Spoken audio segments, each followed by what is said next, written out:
other words, you must be ready. You must be ready, meaning there is a priority. Yes. Make sure that you know your priority. The priority is not just to ask people when, but make sure that now you listen to the commandments of Allah and do what is going to help you in the last day. What is expected of you. What is expected of you. So this is the signs of priority that the Prophet sallallahu alaihi wasallam. So now, of course, his sunnah is immutable, but it's impossible for any individual to emulate him perfectly. That is why you do this sunnah and you leave that one. You do this sunnah and you leave that one. And there was no time when any companions claimed that he do the sunnah. Now the Prophet ﷺ developed a sunnah of relationships. Now the goals is very important because you have mentioned. The Prophet ﷺ lived with people because he was a human being, and then he developed 3 types of relationships based on the Holy Quran. The relationship first between Muslim, who is called Muslim, and a Muslim. That relationship is built on ukhuwah. Is built on ukhuwah, brotherhood. Brotherhood, yeah. A Muslim is a brother of a Muslim. Innamal mu'minuna ikhwa. Fa aslihu bayna akhwatikum. Faithful, the hujurat. The mu'minun are brothers. And also, in another hadith, say, al-muslimu akhul muslim. The Muslim is the brother of a Muslim. Meaning, the first relationship is between a Muslim and a Muslim, and that is a private relationship. Because between a Muslim and a Muslim, they are like one body. That is why the Prophet ﷺ, when he received this verse, he gave the example. He lived it. You see, without the Prophet, we do not understand the Quran. He received it and he lived it. How did he live it? He was able to create somebody like Bilal, who represented everything African, and who was looked down upon, who was humiliated. Because of the color of his skin. Because of the color. Who, without the coming of the Prophet, will remain subjugated. Would have still been a slave. You see what I mean? But the Prophet came in the chemistry of brotherhood. He took Bilal from that position and status into a very high one. He emancipated him. Of course. Not only, yes, he emancipated him and put him in a high position in the sense of, look, Bilal was appointed as Mu'adhin.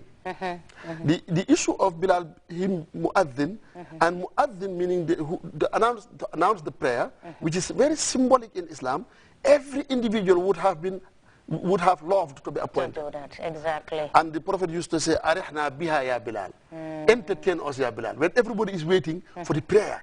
And that was what everybody was waiting here. Arihna biha ya Bilal. Bilal, can you entertain us? And then Bilal will go not only on the ground, but there.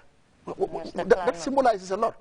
This African, yes, this African who was being looked down upon, who was being subjugated, who was being humiliated. Now, the Prophet is saying, and I and him are like this in Jannah.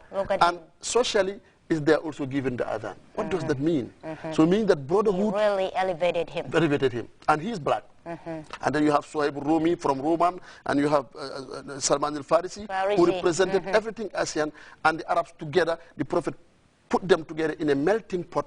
No major, no minor, no higher, no lower. This is a real brotherhood. And when a Muslim meets a Muslim, they are one body. Why?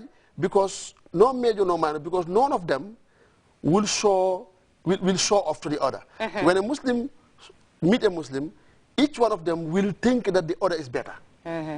When I meet you, I trying to eliminate superiority complex. Yes, we are all the same. They are all the same. So this is the what we call a relationship of a Muslim and a Muslim. And the Prophet ﷺ, his Sunnah, he received the Quran and exemplified it. That is one dimension. The other dimension, Aisatu, is the relationship between the Muslim and a non-Muslim, not even a non-Muslim, but okay, let us go to the non-Muslim. A relation between Muslim and a non-Muslim. That relationship has been regulated by honoring a non-Muslim. For example, Allah subhanahu wa ta'ala is saying in the Quran, وَلَقَدْ كَرَّمْنَا بَنِي Adam. Allah is saying, I have privileged mankind. I have created and honored mankind. When he said mankind, he was not referring to Muslim or non-Muslim or whatever. He's talking about mankind. So a Muslim, human beings.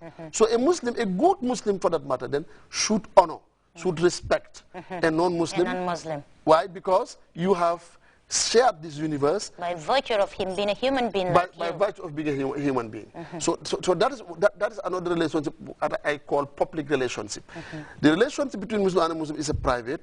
The relationship between Muslim and non-Muslim is a public relationship, and the Prophet ﷺ has also given us best example of dealing with a non-Muslim. And this is our focus tonight. The second relationship, the third relationship, is between Muslim and other than human beings. Between a Muslim and the plant, between a Muslim and the donkey, between a Muslim and a tree. You think and the mountain. They also, the relationship is guided by respect. Respect. Why? Mutual respect. Yes, because they are created from the hands of God. The donkey, the plant, they are created. Allah also created them. That is why you respect. You just don't cut the tree like that. You just don't abuse the donkey. You just don't whatever. Don't trespass. All those things. So these are the three relationships that the Prophet ﷺ has exemplified us. Now our focus today is the relationship between Muslims and non-Muslims. Now, and your point of goals comes. It's very important because I said if you don't know the goals of that relationship, it is going to be very difficult for you to know the bounds of that relationship. Because that relationship have some limits, have some bounds. Limitations are there, the boundaries are there. And you have to and those boundaries are also to help yourself and help her and him or the non-Muslim to live together in respect and in understanding and in making sure that this world that you share is the world that you develop. Now, the goals of this relationship, Aisatu, is also in the Holy Quran. The Holy Quran, there are many, many verses in which Allah is inviting us to deal with them justly. Why? To make sure that at least the light that you feel, the happiness that you feel, the light that you receive from the Prophet, the contentment that you have, you wish to spread it to them. What I'm saying is this. Any Muslim who is a Muslim, a real Muslim for that matter, feel that he's having whole peace with him in his hand. And those who have the peace and want to spread the peace, they don't have time to quarrel. They don't have time to antagonize. They don't have time to look down upon somebody because you don't have time. What you want is the peace that you have in your hand. The inner peace in you. Yes, and the understanding that you have, you want to convey to others. A Muslim is he who believes in Allah and believes in all the prophets and believe in the books of those prophets and in the last day. And then you also apply it. When you do that, you feel contented. Ala bi dhikrillahi tatma'innul qulub. So ala bi dhikrillahi tatma'innul qulub. So that feeling, you wish it to everybody.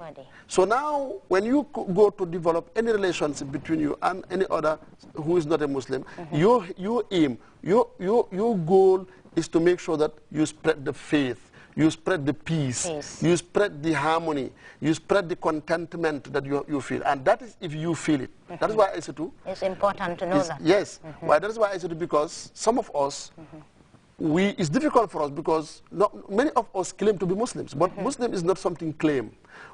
Islam is not said, it's done. You have to practice. You have to practice it.